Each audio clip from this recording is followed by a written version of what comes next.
ക്ഷണക്കത്തടിച്ച് നാട്ടുകാരെ ക്ഷണിച്ച് ഹിന്ദു ആചാരപ്രകാരം ഒരു വിദേശ കല്യാണം. വിഴിഞ്ഞം തെരുവ് പിറവിളാകം ക്ഷേത്രസന്നിധിയിലെ കതിർമണ്ഡപത്തിൽ കൊട്ടും കുഴൽവിളികളും മുറുകിയപ്പോൾ അമേരിക്കക്കാരൻ ഡൊമിനിക് കാമിലിയോ വോളിനി ഡെൻമാർക്കുകാരി കാമില ലൂയിസ് ബെൽ മദാനിയുടെ കഴുത്തിൽ താലി ചാർത്തി.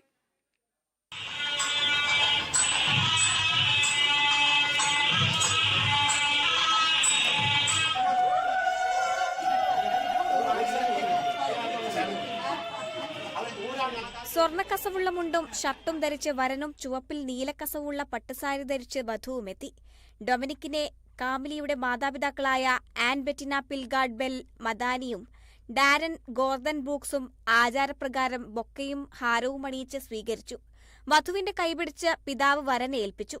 ക്ഷണം സ്വീകരിച്ചെത്തിയ സുഹൃത്തുക്കളും നാട്ടുകാരും നവദമ്പതികൾക്ക് മംഗളം നേർന്നു.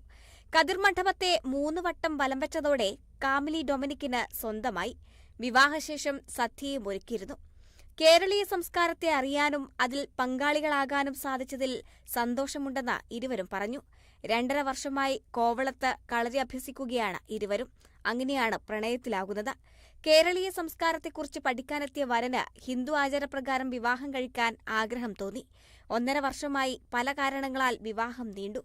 ഒടുവിൽ പിറവിളാകം ക്ഷേത്രസന്നിധിയിൽ വെച്ച് ഇവരുടെ വിവാഹം നടക്കുകയായിരുന്നു. Kerala vision news, Thiruvananthapuram.